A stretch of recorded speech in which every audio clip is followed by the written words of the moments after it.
greatest of the greatest. A podcast that you never knew you needed. With interviews from people you have never met, or maybe you have once or twice. Asking questions and knowing more than you want to know about them. You are listening to Full Buddy Cast. Oh, I was totally a Safeway employee. Where at? Maple Valley. So was I. That's where we work too. Oh my God, we probably Now, 2006, 7. Yeah, we probably worked. I was a PIC. The guy before, he made you clean his office when you got promoted, and he like sat in there while he watched you clean his office. It was the weirdest thing that I've ever done in my life. Yeah. I totally quit one day because I couldn't get a day off, and I was like 16 years old and didn't know any better. And I was like, yeah, so I guess I'm out of here. She's like, okay, well, go ahead and just write a letter and see you later. That means they didn't want to keep you. No. That's good. All right, this is good to know. Okay. I was the bread boy, the 5 a.m. bread boy. Oh, were you? Mm-hmm. Donuts or just bring out the bread? Bring out the bread. Yep. Bring out the bread. Okay. Yeah, we built the biggest, it was a super tall fort made of Coke cans or Coke cases in the back. I don't know. That was my first job. Taught you. Everyone's worked at Safeway. Yeah. If you live here, yeah. Absolutely. Okay, so we're going to get started. Everyone, special edition of Full Buddy Cast. Usually it's a recurring show of somebody that's joining, kind of hosting it. Right now, I got a message probably about a half hour ago that says, can I say what the message said? Yeah, okay, absolutely. So the message said, hey, any interest in having a very soon to be ex-city council person on your podcast to do an exit interview, which is, I think, a very creative way of doing anything, is just to do an exit interview. That would be a podcast in itself. So I said, when can you be here? I had someone cancel today. When can you be here? It was then like 25 minutes later, here we are. Yeah, we're sitting here now.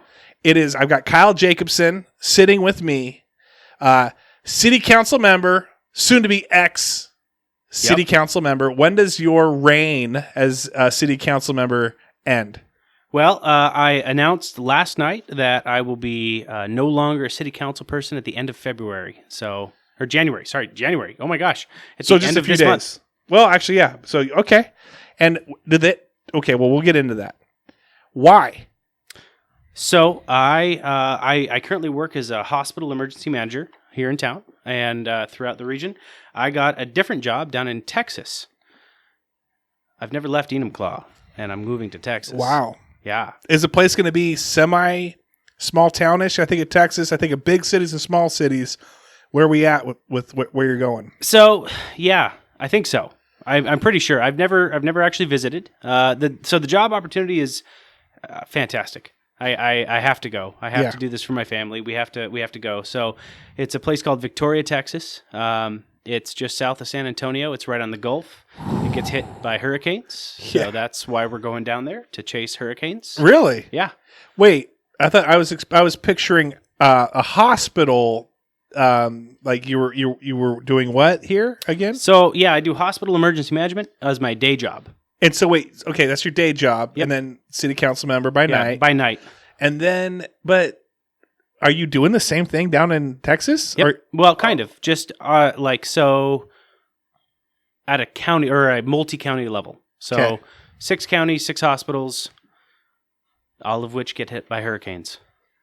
And so you're going to be the emergency response coordinator or something like that? Or yeah, what? so the emergency or the hospital preparedness manager. Wow. And then are you in just one hospital or doing that, or are you networking with others, or what's that? So it's through the Texas Department of Health and Human Services, and it's over 6 counties. So there's 6 hospitals in those 6 counties. They're all rural. Okay. Picture St. Elizabeth in the hospital. Yep. Okay. St. Elizabeth Hospital in 6 different counties.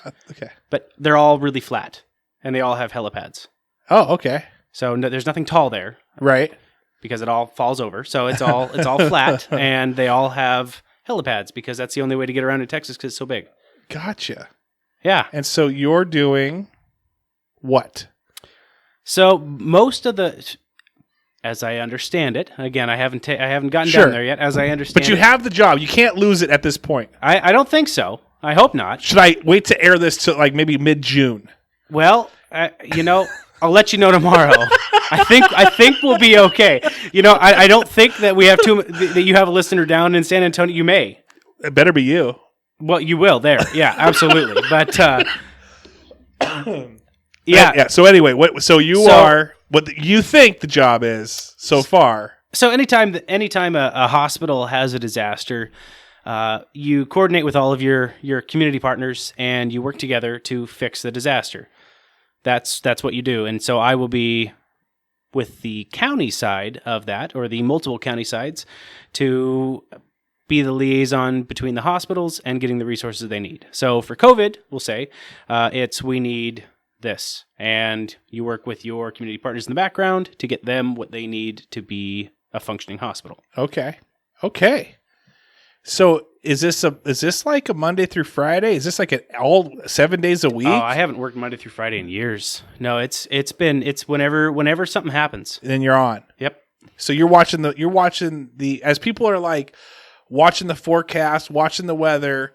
They're watching to kind of plan what they're going to wear that day. They're watching to see if they're going to get an umbrella, if they're going to wear shorts. You're watching it for a completely different reason. Yeah, absolutely. What are we expecting in the door? I mean, if it's cold, we're expecting more people in. If it's hot, we're expecting more people in. And why? What do we need? What do we need for the hospitals to make sure that they can continue to be functioning? And that's been an extremely interesting challenge through COVID up here. Man. And it's different down in Texas. They have a lot more cases than we do.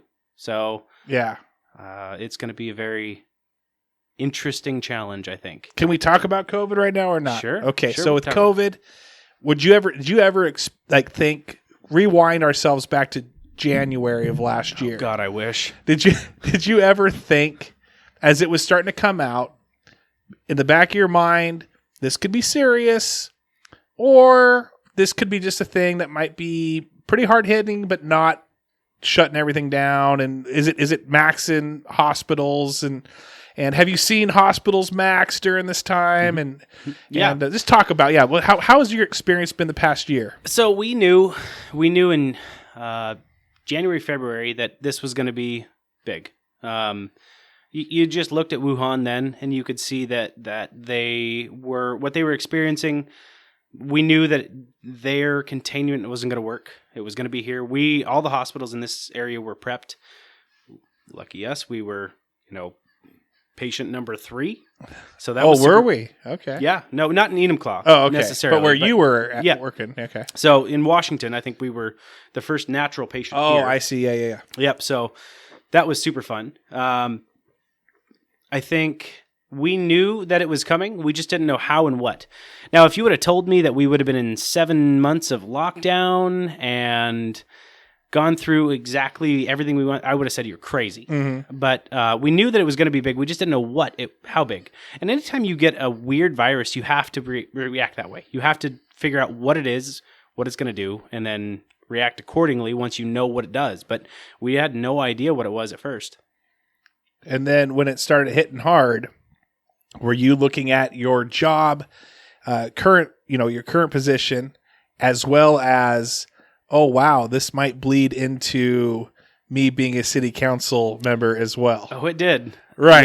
Yeah. No. I had no idea what it would do for me on council, but it at that point it was just a problem to solve. We had a problem. We didn't. To be honest, I thought it was going to be a couple of months. I thought by June, July, August, we would have this kind of figured out. We super didn't, but that's kind of what I thought we would have. And then you say we super didn't. Did you mean like the state, the country, or just Enumclaw as a city? The state and the country. Gotcha. Yeah, okay. I thought we would probably have it more together by then. I didn't have a full grasp of, and at one point I stopped predicting. I started predicting originally, and I said, I think by this point we'll be here. I think by this point we'll be here. And when you say predicting, was this in your brain? Was it talking to your wife? Was it talking to the people of, the city of Enumclaw? Were you so vocalizing your predictions? Talking to everybody, Originally, everybody was wondering, right? Right. I mean, what does this look like? What do we do? How do we get through this? The speculations were huge. In my position, I was very fortunate to have information that anyone could get, but I was delivered, right? So I could see these things, and I couldn't have guessed that it would have gone this far, this long. Mm-hmm. But it's good to be wrong sometimes. It's good to learn, right? And so, getting back to the job. Mm-hmm. Did you have because it sounds like your job is also unpredictable when you're going to be on and off. Mm-hmm. I mean, right? So were you like on the whole time for the most part during all of this? Like it was not like as off as you normally would have been? No. So normally my job is really calm, and we prepare the hospitals for disasters, and we think of creative drills to put them through, and we think of fun things to get them interacting with being prepared for, the earthquake and, the tsunami and all of those things. No, in the first day that COVID hit here, I remember I was visiting my grandmother in a nursing home, and it happened to be a nursing home very close to where the first COVID patient was, which was interesting. And then that was when my life ended for months and months and months. It was, all day, every day COVID. And then June, it kind of dried up a little bit. Yeah. Everyone was feeling okay. And then civil unrest started, and we prepped the hospitals for that. And then it was back to COVID, and now we're here. So civil unrest, I know you're talking about civil unrest. Mm-hmm. That started. So where was your hospital that you would be preparing the emergency, procedures and stuff? Where was that located? So I have the couple of hospitals in King County, but we kind of work all over. So there were demonstrations everywhere, right, all over, and it was what do we expect? We don't know what we don't know, and we got to make sure that the hospital. The one thing about a hospital is it can never shut down. Right. Always has to be open, always has to be ready for anything. If anything goes sideways, you have to be ready to take people in. So no matter how good a demonstration is and how small a demonstration is, you have to be ready for it to be as bad as it can be, mm-hmm. so that if it is, you're ready. Did you have, in your preparedness prior, did you ever have like a once-a-year drill of civil unrest, or was it mostly natural disasters and stuff like that? No. Well, yes and no. We try to have a broad spectrum, so you take an all-hazard approach, is mm-hmm. what they call it. So you prepare for all hazards have a certain amount of latency to them, right? You will have patients who are injured and they need to be treated, and mm-hmm. all hazards have that. So we take that approach to make sure that we are as ready as we can be for anything that can happen. That can be a large mass casualty incident, that could be a slow-moving plague, that can be whatever it is. We want to make sure that we're ready for it. So we have lots and lots of plans for it. Specific plans for it? No, but we did have civil unrest plans to make sure that the what you saw now. The interesting thing in my world is we've operationalized so many plans. We've actually seen what they look like in real life. So those are kind of the things that we were able to rewrite in real time this year. Interesting. And able to probably go over it a few times and really document how Absolutely. Things can go. It's all about probably predicting things. Typically, I would say civil unrest around here, in a sense, would be like if the Seahawks win the Super Bowl and people go and trash the place. But it's like not like where you're having what we were having with a lot of protests, a lot of anger, a lot mm-hmm. of protesting the protests, a lot of anger. And how do you continue keeping a hospital going during all that? You're going to have the same people having heart attacks. You're going to have the same people mm-hmm. slip and falling. You're going to have the same people getting cancer. You're going to have all these things going on. Throw COVID in it, and then throw protests where possibly people are getting injured in these things, getting a little beat up as well. And it's funny. I came off the ambulance in 2018, and I took a new job as an emergency manager, and I thought, oh, this is going to be a great thing. Made it. Yes, this is it, man. I'm going to relax now. No, not relax, but I know. I'm going to fly a desk, and good Lord, did I have it so wrong. Right.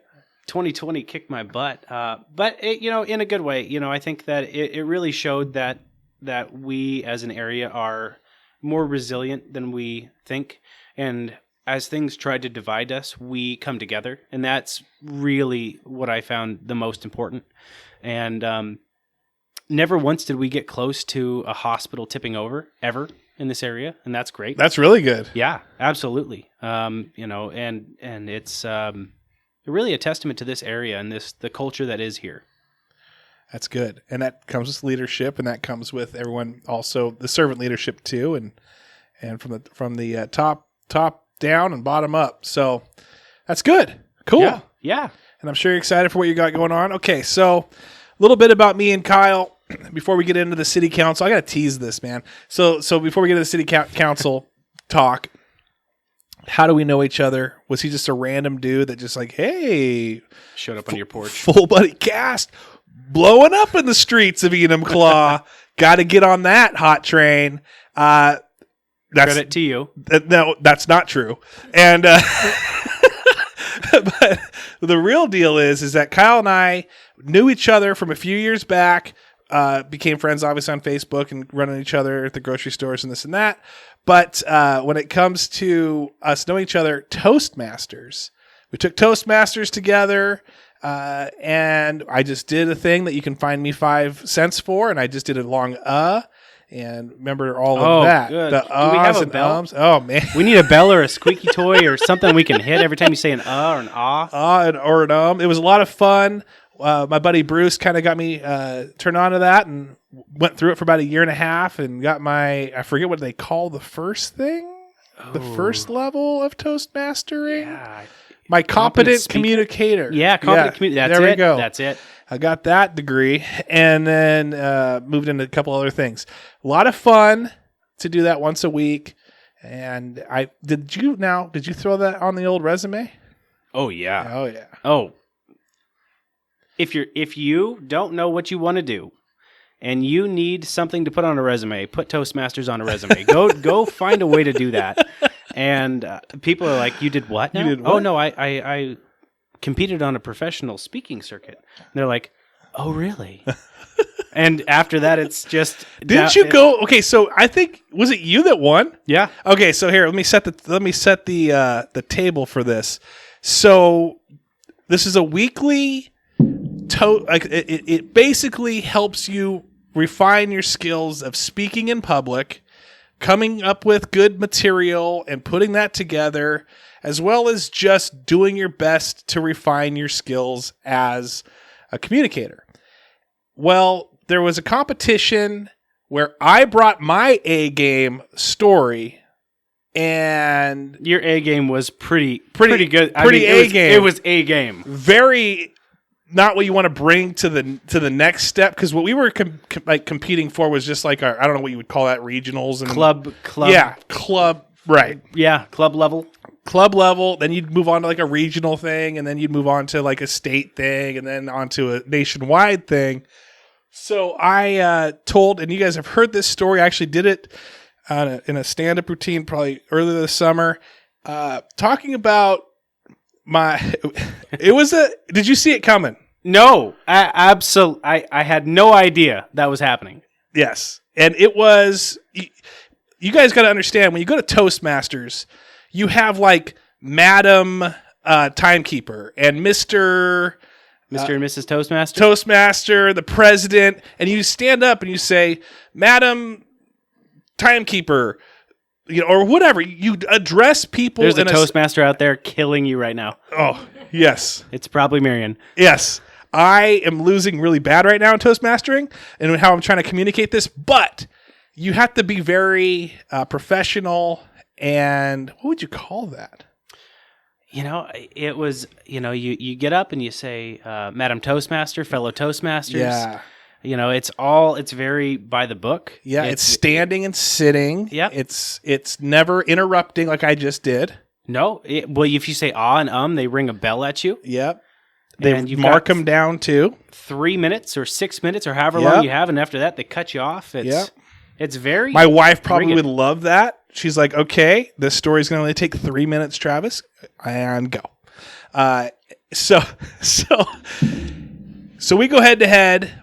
My A game was, these guys are very refined. These guys are very professional. I'm going to tell the mostly kind of semi-inappropriate, but mostly disgusting story as I possibly can in this environment. And that was funny for me. This would be a joke for me that I would laugh at later on life. And I still laugh to this day at that moment. Like, when I think back at it, I can't stop. Like, you threw me off so badly because I couldn't even breathe when I got up. I was laughing so hard. Oh, and it was the story about poop at Safeway and then poop at Albertsons and it's a long story. I'm not going to tell it. You guys that are listening are here to listen to this emergency hospital what do you call that poop coordinator, and then ex-city council member, soon to be ex-city council member Kyle Jacobson, and here I am talking about poop. So I tell this story. Place actually erupts not erupts like it was like the greatest but just in like, it was could you believe it, laughter, like this dumb idiot. And then he doesn't give himself enough credit. He phrased it in a way that this was the most professional speech ever. He comes in the door and he shows up and he's like, here I was doing this thing, so dumb. And it was going so well, and then it went so bad and ended in poop. Yeah. And that last little bit is what caught everyone off guard. Everyone off guard. That was it. It was it was like the last two sentences, one of those things that was great. I enjoyed it. I actually tried it later and it bombed horribly. So it works great with the old Toastmasters, nowhere else. But for you, yours was like I'm going to try and remember it. It's on the tip of my brain, not my tongue. Story of Alex. Oh, no, it's further back. I want to say it was something that you heard or read or talked to someone earlier on in life. No. Do you want to tell the story? The speech that I went through? Yeah. To win? Yeah, to win. He won it, by the way. Spoiler alert, he won. But it was only because it was more emotional, not because it was more funny. Travis has always been funnier than me, and I mean, and more emotional. Ask my wife. I'm just super I don't know. Guy. I'm not sure about that. How many more of these we got? All right, so tell. So, are you okay with telling the story? I think it's a good story. Yeah, I can. If I can remember most of it. I thought you got it off the internet. I was kind of mad. I low key was walking out of there going, "Dude, this guy just stole it. It was such a great story. This guy, he had to have stole it. No, he had to have stolen it. It was one of those things where I got put in a bad situation, and I had one of those life-changing moments from it. So, I served on our Enumclaw Fire Department for 10 years and got to run a lot of calls there. And one night, I had a kid who he wanted to end his life, and it was a bad situation. He was in a bad situation, and I just talked to him for the whole way to the hospital. From start to finish, I asked him point blank, "Hey, why do you want to do this?" And what's funny is very few people ever ask people who try to commit suicide, "Why do you want to do this?" And it took him off guard. And we talked the entire way in, and I talked to him about, "Hey, listen, you are like 16 years old. You have no idea what's in front of you. You have so much coming ahead of you, and we all go through horrible times. You've got a bad circuit right now, but after this, it gets good." Mm-hmm. And we got to the hospital, and I had a probie in the back of in the ambulance with me, and he looked over and he goes, "Dude, teach me how to do that." And after that, that was basically the story of Alex, and that's not his real name for sure, but right. how I interacted with this kid, and it's all his story. Really, Right. I was just there to kind of like be the narrator. Right. Really, but and that took me at a club and then to regionals. Yeah, it was a powerful story. I remember it being like, just like you could hear a pin drop, and like, I think the thing that what you were also communicating at the end was like, you were just showing up to work that day like normal. Oh, yeah.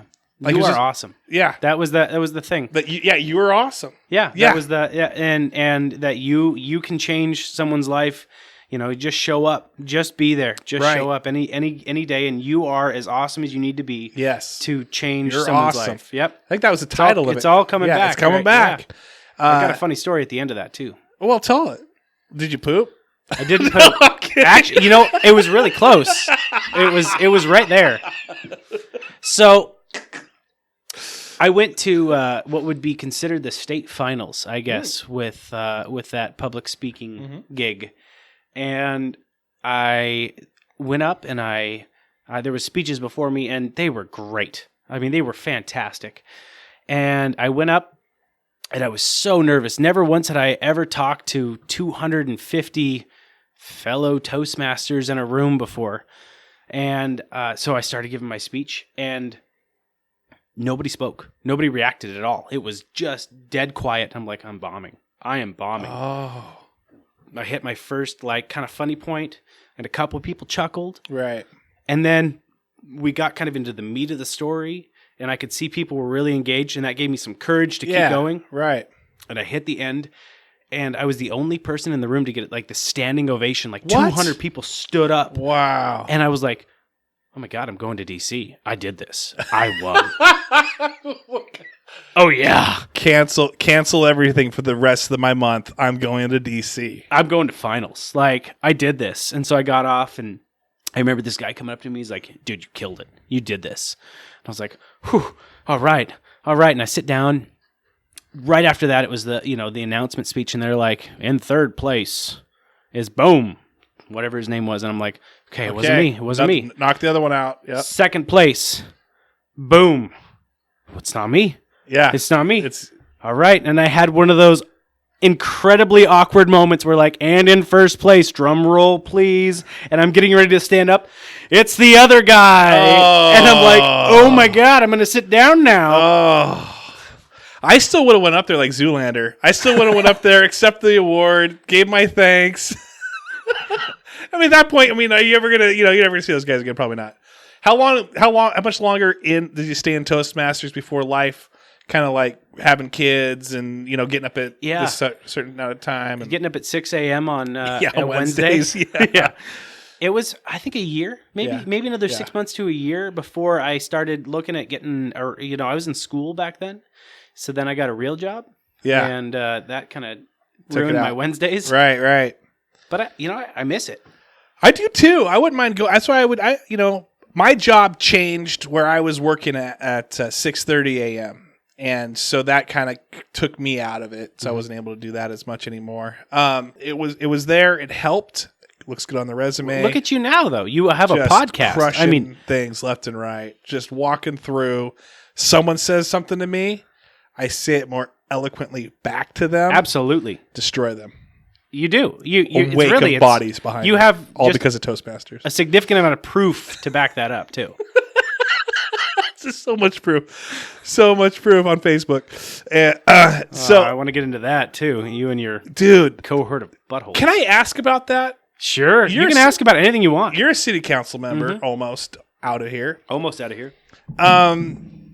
Did the Enumclaw discussion board ever come up behind the scenes where they're like, there's a Yahoo group of like 1,300 people that are butthole lovers, I guess, and they just talk about the stupidest stuff because a council member, and I don't know if I should say the name, I might keep names out of this, but one day, because I'm a part of these other community groups, and this person would put COVID updates, long spiel of what we're looking at, here are the stats, this and that.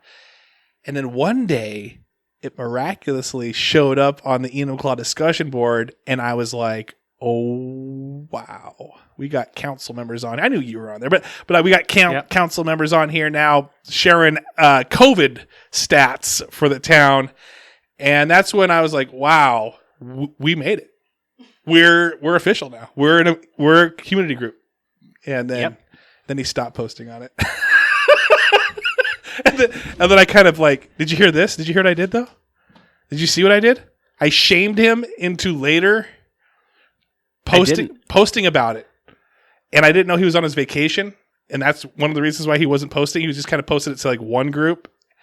And then I shamed him. He came off his vacation, shared it to the group, and then he stopped sharing it again. I feel like Enumclaw discussion board is like the real Enumclaw, though. I think you've started to capture. It's the Cedars. Yeah, it is. It's you know what? No, it's not the Cedars. It's the Crystal. No. Oh yeah, it's the Crystal. I'm shutting it down now. I'm deleting it tonight. Yeah, but did you guys talk about it at all? Was it like, hey, we got a bunch of weirdos out here? And it's okay. I would like it to be known for the record. I hate the word butthole. Okay, it's been said a variety of times. Thank you. It's a word I don't enjoy. It's a terrible word. It so is, and I don't know why it's been attached to so. I can tell you why, but I blame I blame three people. I would concur with that from my deduction. I would agree. fullbuddycast brought it into light on accident. Oh, and so I'm just going to, and then maybe people that listened to that thought that was funny, and then it kind of spread from there. So I'm sorry, I've ruined the community. Yeah, you've really made an impact there. I mean, it's quite a thing now. It's terrible. I hate it. I hate it so much. Well, if we could ever figure out who the admin is, maybe we could. Yeah, dang it, that guy. Get it taken care of. Get him out of here, man. Yeah, so it's never come up formally, but informally it has. Okay. I think you definitely have something going there.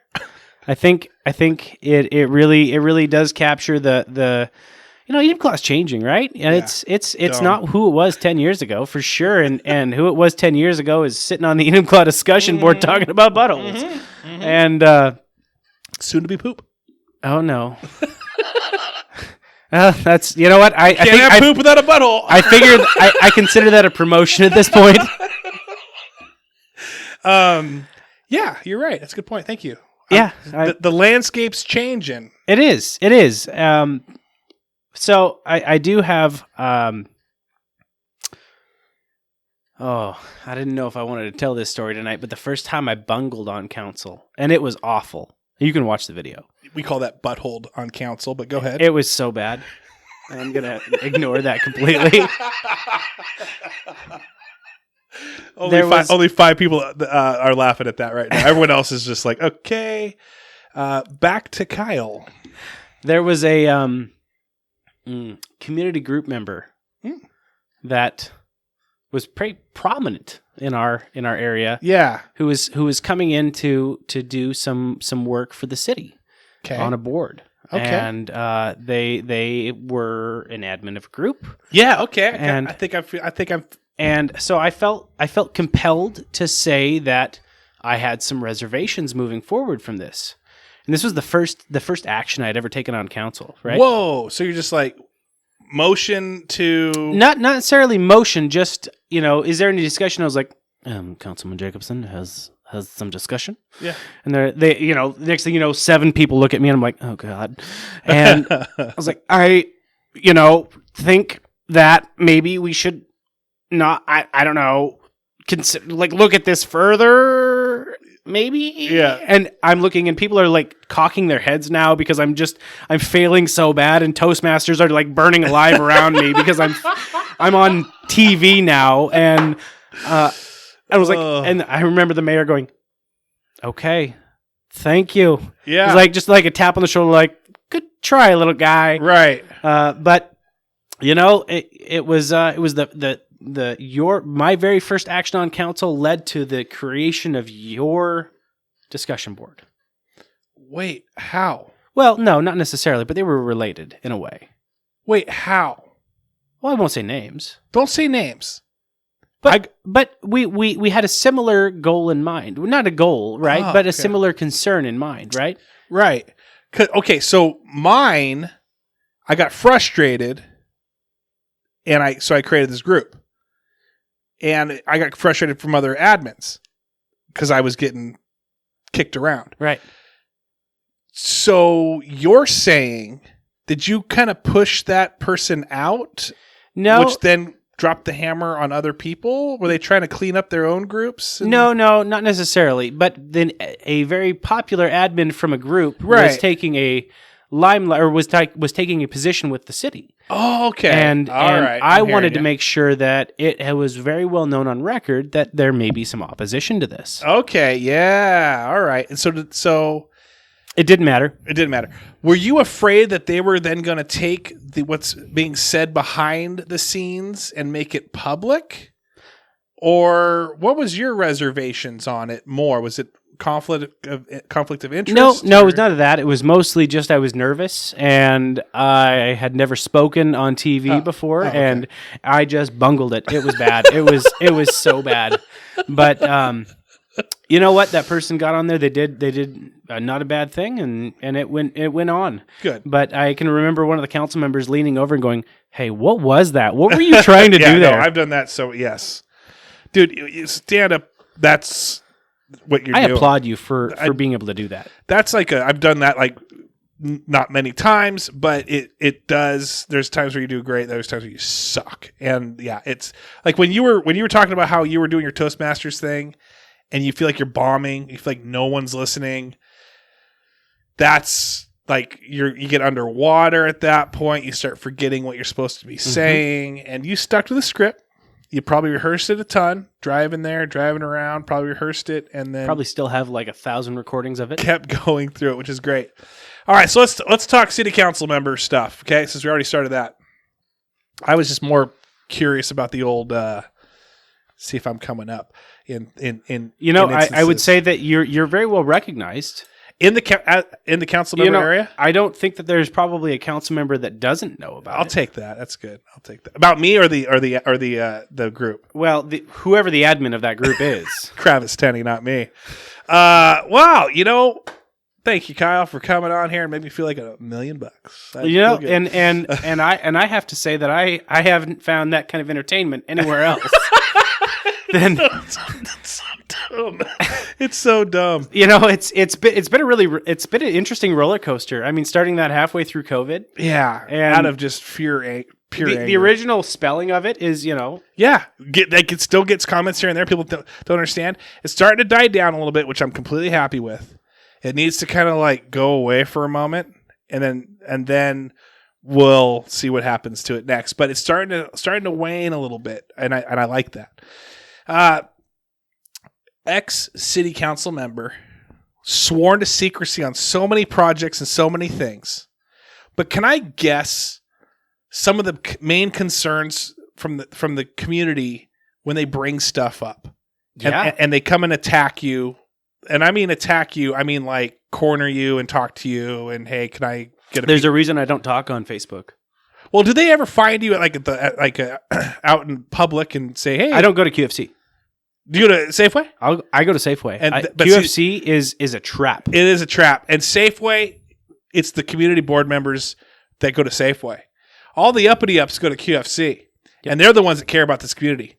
Safeway's like, I don't care. I shop at Safeway. I'm on the way to the mountain. I'm going to go shooting. I'm going to go golfing. I don't care about this other. QFC's like, I'm in town, and I'm worried about my community, and I want to talk to everybody. If I can get in and out of Safeway in 10 minutes, just flat, whatever I need, in and out. Halfway through the toilet paper aisle at QFC, that's it. I'm done. Yeah. I will get talked to, and then 42 minutes later, I'm finally in the self-checkout lane, frustrated at the machine again. Yes. It's like talking to a... Yes, I get. Yeah, absolutely. Well, good.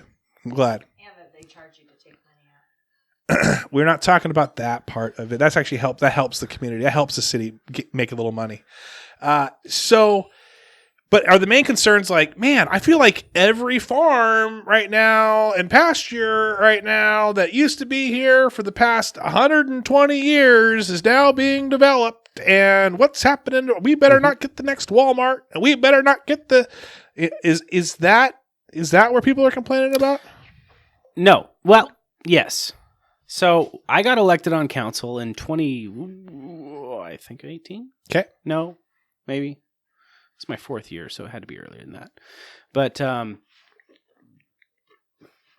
the main thing that I talked to people about was I wanted this. So I guess I'll back up a little bit. Why did I decide to get on council? So you're a great politician, by the way. Thank you. I asked you a specific question about people developing things, and now we're listening to you talk about how you decided to get involved in the city council. It does relate. I'm a better politician than you think. I'm impressed already. Thank you. So I used to live in Chinook Apartments, right? That's where I went to. I finished my school there. I was a stay-at-home dad there, finishing school up online. Yeah. And one day I came to my wife and I'm like, "Did you see what they did? Did you see what they let happen down at Farmer John's field? They're building houses." And she's like, "Yeah. Well, are you going to bitch about it or are you going to do something about it?" And I was like, "Well, lady, I suppose I'll do something about it." Yeah. And she's like, "Well, there's a spot open on city council." And I was like, "Then I guess I'll run." And then I ran. And that's always kind of been my philosophy. Either you can complain about it or you can do something about it. Right. And if Storm you're not the Capitol, if you're not upset about the election. I'm just kidding. I just want to say that. So either you can complain about it or you could do something about it. Right. And so I decided I would run, and I held a hot dog cook-off at Cole Street Brewery. Nice. Shout out to Sean. Shout out to the sponsorship. Absolutely. And it was a huge success. It funded my entire campaign. And then I got on council and I was like, "Oh, great. Now what do I do? I actually have to do this." Yeah. And boy, you learn a lot real quick when you get on about what you can and can't do. And there's a lot you can't do. So yeah, most of the town is concerned about what's happening in Enumclaw. Right. Why are we a farm town that's no longer farming? Mm. And, that's a huge concern of your average person in town. Yeah. Traffic, yeah. Starting to get a little backed up. You know how many times I've talked to Congress people about trying to get that bridge fixed? Oh my gosh. I was talking about the in-town traffic's getting, that is horrible. That's awful. Yeah. The worst part of Enumclaw right there is that bridge. Do you have to be in the city limits and live in the city to be on the city council? Yes. Or could you be like across the bridge in Buckley and be a part of it? Nope. You have to be within city limits. And city limits is much smaller than you think it is. It's super small. It's tiny. It is. It is. I know friends that have tried to, have waited years to be able to develop some areas that, they had like a large lot and they had to wait until it moved out. I think McHugh Avenue was actually had to get pushed out. It was either before McHugh Avenue and then it moved to where it's kind of past it now, but they were waiting for years. Yeah, absolutely. And so I guess the backstory on Enumclaw is that we're a plateau of dairy farms that has no more dairy farms. So there's only a couple left. Right. And one good thing about us is we're surrounded by agriculture land. So King County back in the 80s went through and bought the development rights on all sorts of land out here. And that means it can never develop beyond agricultural land, which is why it will always remain, and it has always remained, agricultural land. The challenge is, if the city annexes it, we can develop it. So if it's annexed in city limits, Farmer John's pastures in city limits, it's very legal for anyone to develop it into a housing development. Yeah. And I can tell you that there are droves of people from Seattle who want to live here.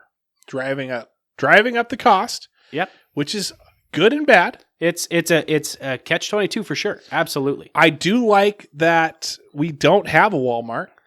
I hope that we will never get a Walmart. They had their chance. They had their chance, and I heard they got kind of pushed out. They were trying. I remember 8 years ago, I think they were trying to get in 6 years ago, maybe.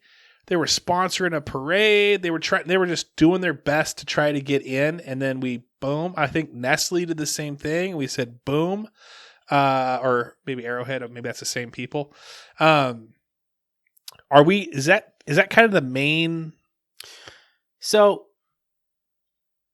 there was spots available for them. I mean, if they wanted it, they could have had it. And then I think the first thing you learn on council is the law is the law, and it's written in a very specific way, and you can't get in the way of it. If somebody legally wants to develop their land and it's zoned the correct way, they have every single right to do so. And your job on council is to do what you told your voters you would do. And my job was to protect Enumclaw. Yeah. To keep it as safe for families as we could, and keep it as underdeveloped as we could.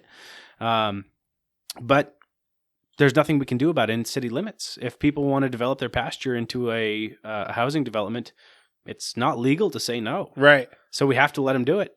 And to me, it's better to let that happen than to annex more land and have us sprawl out. So let's talk about downtown. Mm-hmm.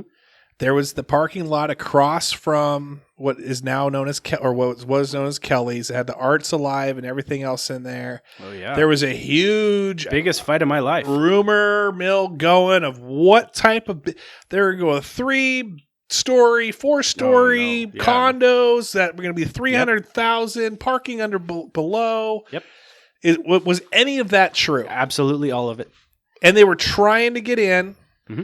And they were really going to sell these 800 square foot of condos for 300,000. That's on the low end. Wow. That was like for the small side. Was it a dream? Like, was it like this? Whoever wanted to develop this, they were kind of like. So here's the story on that. So yes. Can we talk about this? Yeah, absolutely. Okay, right. No, this is my passion. Okay. So and I made enemies over this. Absolutely, I did. So there's an RFP, a proposal has been asked. Please tell us what you want to do with this land, and the city will sell it to you. And you tell us what you're going to do with it, and if we agree with it, you can build it. And the general consensus is we needed a 50-foot building, which is not as tall as Mutual of Enumclaw. So if you think about the elevator tower on Mutual of Enumclaw, the most prominent thing that you can see, that's not quite 50 feet off the ground. So taller than that, or just right about there. That would be the top of the building, and then whatever they needed on top of that could go taller. So we're talking way up there. And that was going to be in that spot right there. And it was going to be condos or a boutique hotel or you name it. And that was the dream. Well, right to the north of that, if you think of Cedars, that was going to be a park. So, okay. Yeah. So on the south side was going to be this 50-foot building. Right. And on the north side was going to be a park. And I said, well, that's wonderful, except did you know that we're a northern hemisphere city? And the sun is always to our south? So you're literally going to build a park in a cave. Yeah. It will never once ever have sunshine. Yeah. And they're like, oh, I guess we didn't think of that. And so I had this idea. And it bombed so horribly. But why don't we put balloons out at 50 feet in the air and people can really see what 50 feet looks like in the middle of downtown Enumclaw? Because every time I talked to a citizen, they said, we don't want a 50-foot building right in the middle of our downtown. Right. And then the council person's like, 50 feet isn't that bad. And I was like, crap. That didn't work at all.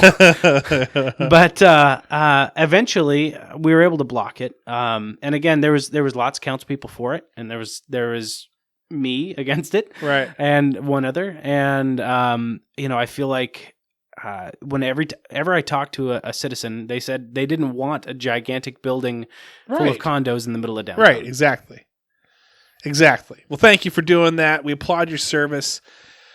Let's get down to it right now. I know some listeners are thinking about COVID or thinking about downtown businesses. They're hoping that the businesses, and that was one of our big things, was shop local even after Christmas. That's in fact the Enumclaw discussion board, shop, support local even after Christmas. It's not just a Christmas thing. If this shutdown continues for the next, let's say till May, Do you see businesses failing? Yes. Do you see a handful? Do you see the majority? Do you see what? I know that you were Mr. I don't predict anymore because I was making predictions last year. Yep. But you probably are the closest one to the ground, closest one to the numbers, one of the closest ones. Are we looking at seeing some of these start to shutter? So here's my opinion. If you can go to Walmart safely, you should have been able to go to any of our small businesses safely. Right. And that was not allowed from them, and it's still not allowed today.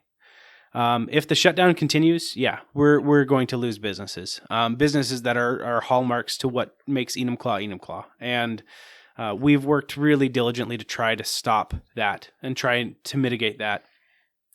I was not for tourism before this. I was not let's make Enumclaw the tourist capital of Washington. Right. Now I am, because we need to recoup those dollars back to make sure that our businesses stay solid. We are at very high risk of losing small businesses by people that who live in this town, who work here, and who are not Walmart. I mean, Walmart has a huge backing behind it. Every major box store has this huge backing behind it, but our small businesses on downtown, they don't. They're on their own, and they've got to try and navigate this new COVID landscape that is very different and very difficult for them. And the city council has tried on Herculean efforts to try and save Cole Street, basically, because we worked really hard to make sure it was full for the first time in 10 years.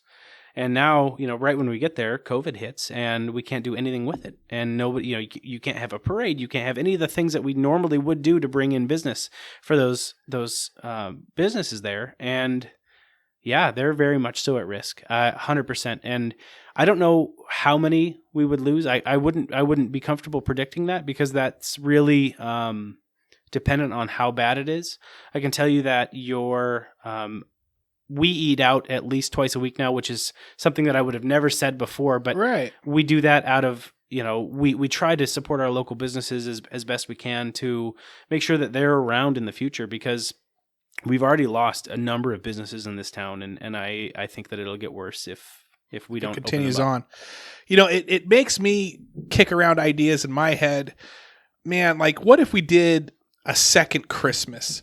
Like, what if we just said Enumclaw is going to celebrate another Christmas in March or February, end of February. Christmas in July. When people have their tax money, and it's like, there you go. What if we were to just, we're going to go buy our families presents again.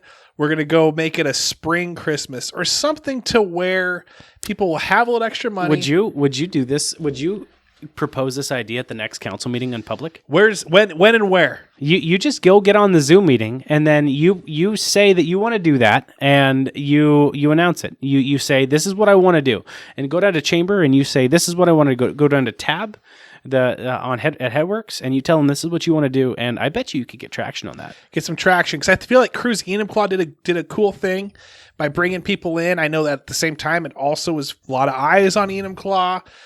Large, that was right in the discussions with the mayor's, the governor's office. We were in talks with the governor's office. We tried to get King County to give us an exception for Enumclaw, because we didn't think that what they were doing to us was fair. Right.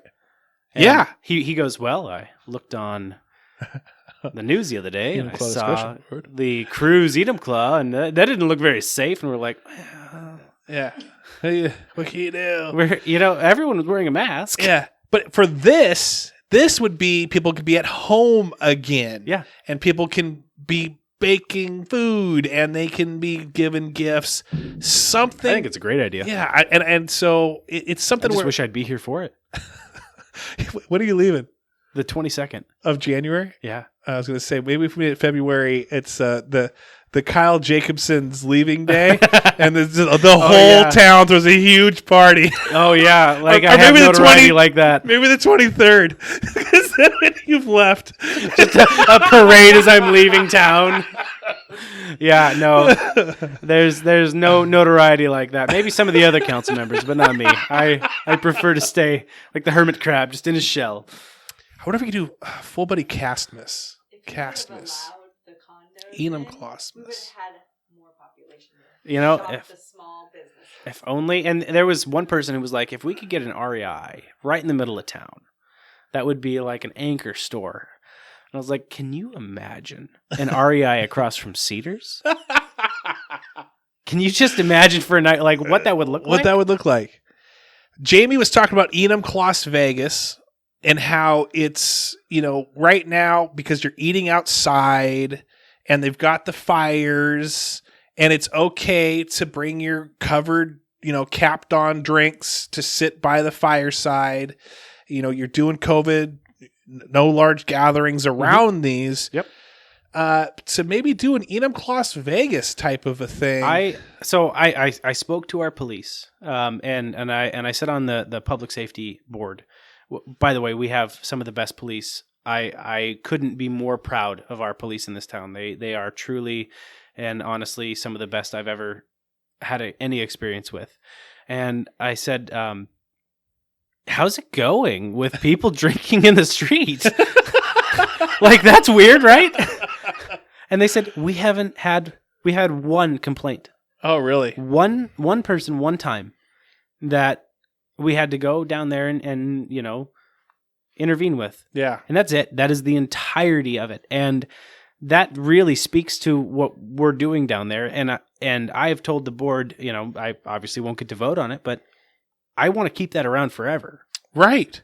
That atmosphere that we've It's developed. so nice. It is. It's great. And it's not, you think about Vegas and you think about like, open bottle on the strip and, Right. What that means.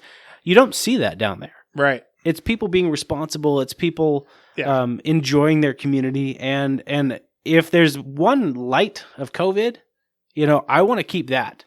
I want to keep that. And from, what the police have said, and one of them will say, oh, this one time. No, but it's working. And there's no reason to not keep it working. I hope that it continues on. And I know that I've talked to several people that enjoy the creativity and how bringing the snow down there to just having it blocked off, having merchants there. I mean, they had me and Bobby Martinez walk down there for the summer where they extended Cole Street's Sundays on Cole Street into the end of September rather than just wrapping it up around Labor Day.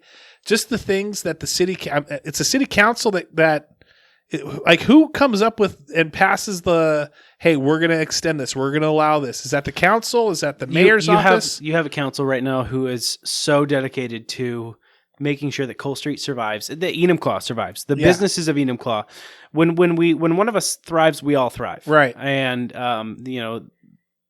the council is very dedicated to making that happen. You have some incredibly committed and I've got some competing priorities that keep me away from some of those things, which really are unfortunate sometimes. But, look into some of the things they're doing because they are really working hard to make sure that Cole Street is thriving and that we're as creative as possible. I had some person call me out of the blue one day and go, "Do you guys have a circus in town?" And I said, "What?" And I was like, "What are you talking about?"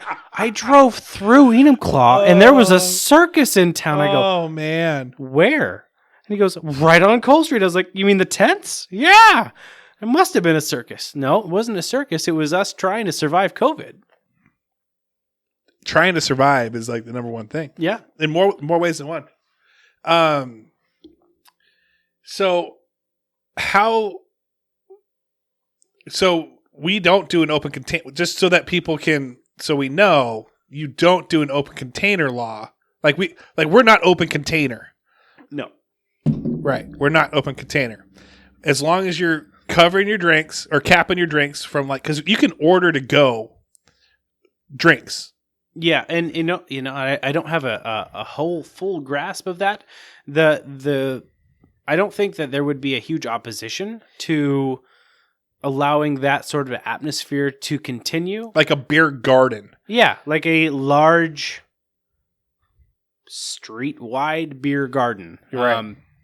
And right now, the Department of Liquor or whatever it is. Liquor board, yeah. Liquor board is very loose on what it does, but And that will eventually tighten back up with everything else. But a lot of that falls on the cities.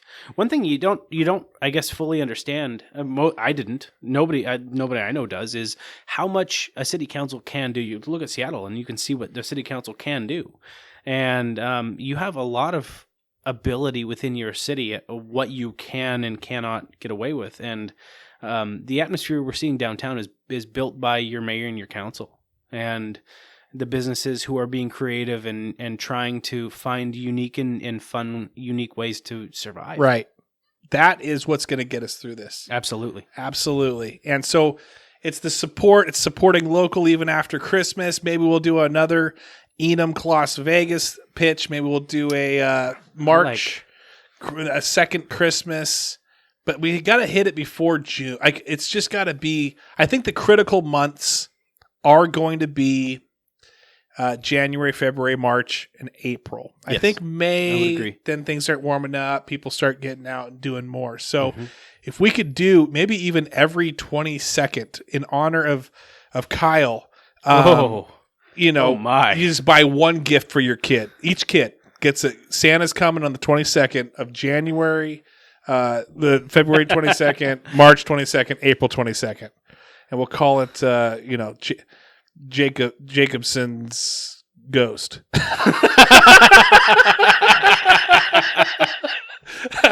I have no clue. Oh boy, Kyle Jacobson visits the houses every month on the 22nd. How of creepy is Enumclaw that?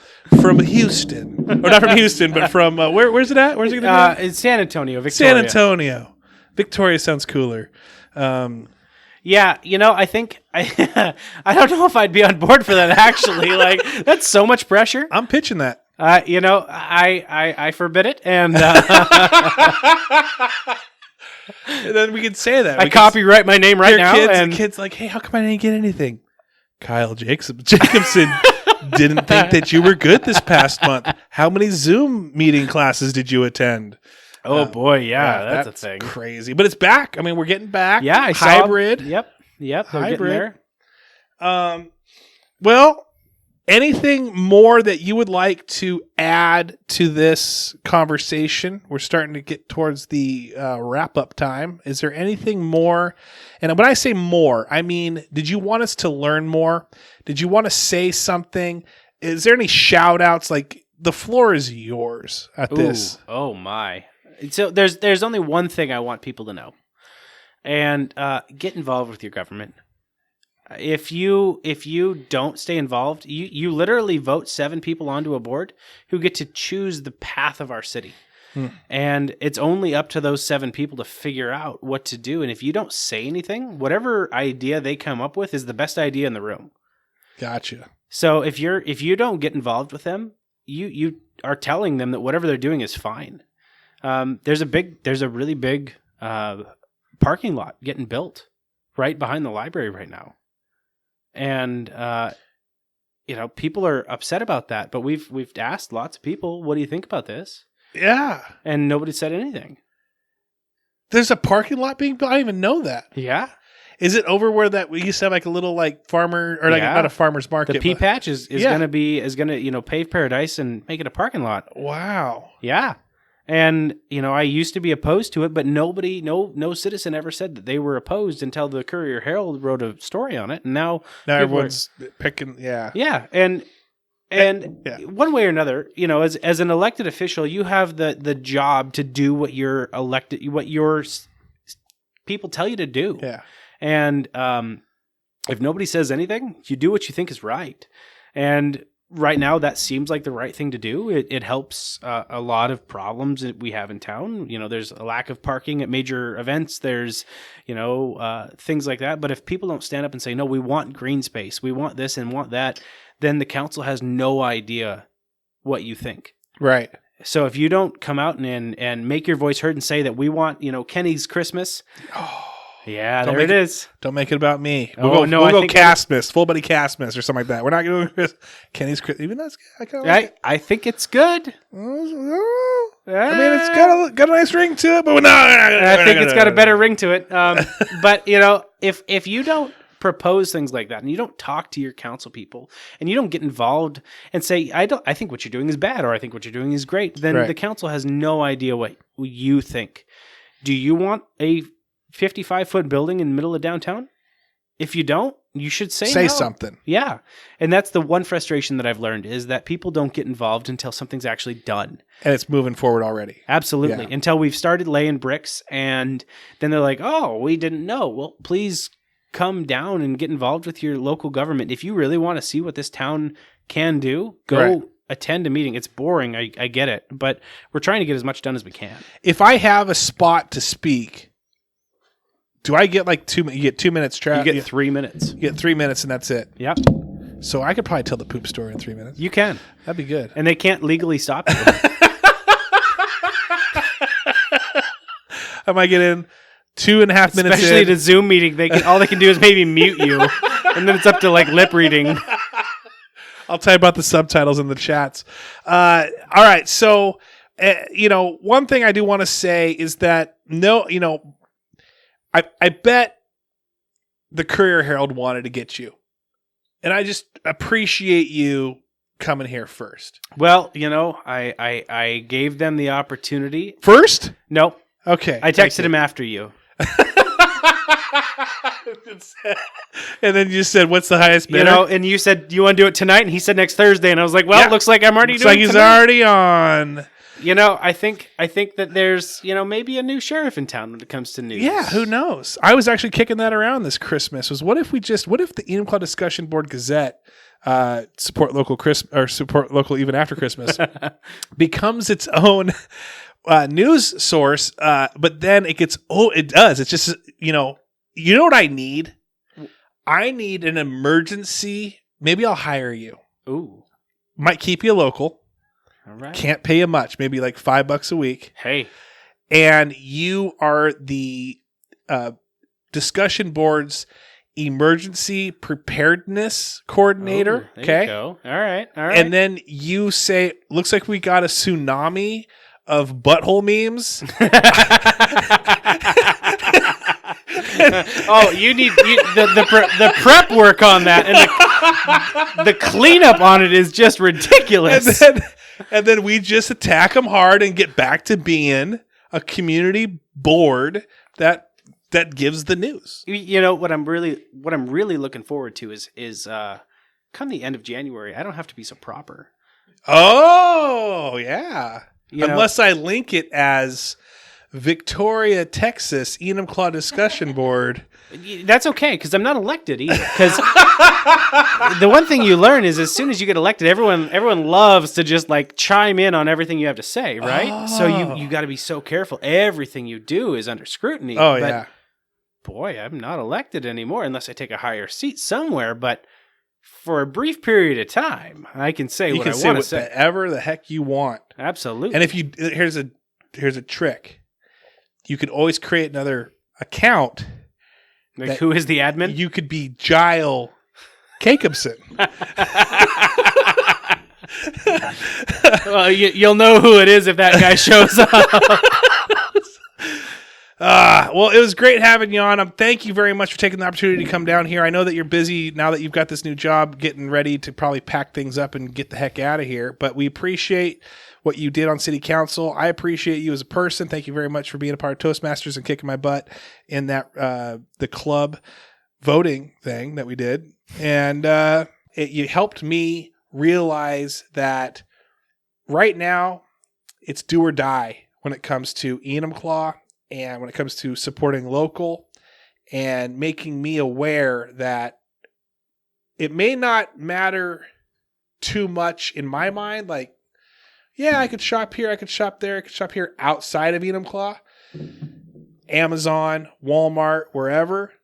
But it's a huge deal for those that are hoping to bring more money into their small businesses here locally, and we can keep the town Enumclaw and keep what we have going for us. So thank you for that. Oh, thank you for having me. I appreciate you picking me up before the Courier Herald. It was really a 50-50 shot. No, but Good. You know, this is fun. I've really enjoyed this. And you know, Kenny, I've got something for you. You are awesome, and you have. Oh, thank you. You hold the difference but all of you hold the difference for a local business. You know, it may not seem like a big deal for you, but it does to somebody else. And something to think about, you know, all of the businesses that are here today, they survived Amazon. They survived Walmart. They survived the change of everything from 10 years ago, from 15 years ago. And these are resilient businesses that are here today, and they're working on a landscape that is working against them. And it's kind of up to us to save what we want out of our town. Yeah. And you know, that's kind of a big responsibility to be in charge of our own town, but it's kind of a cool responsibility too. Right. We get to help decide how our town's going to go. Absolutely. And pretty soon there's going to be a vacant spot on council, and you know, Travis, No. Yo boy. I would be in knockout drag-out fights with so many people there. It would be so fun to watch though. It would be entertaining. It might bring people in and they can talk. Absolutely. We could put a cage right in the middle of there council we go. chambers. I like that. We'll do a little cage match. Great idea, Kyle. The best one yet.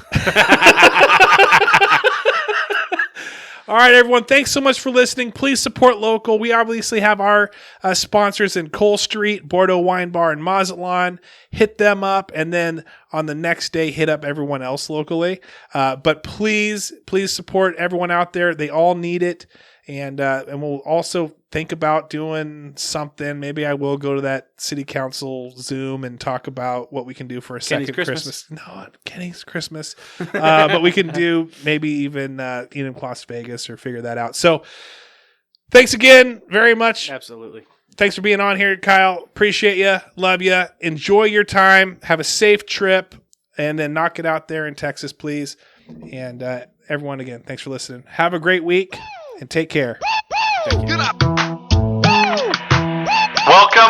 to the greatest of the greatest, a podcast that you never knew you needed, with interviews from people you have never met, or maybe you have once or twice, asking questions and knowing more than you want to know about them. You are listening to Full Buddy Cast.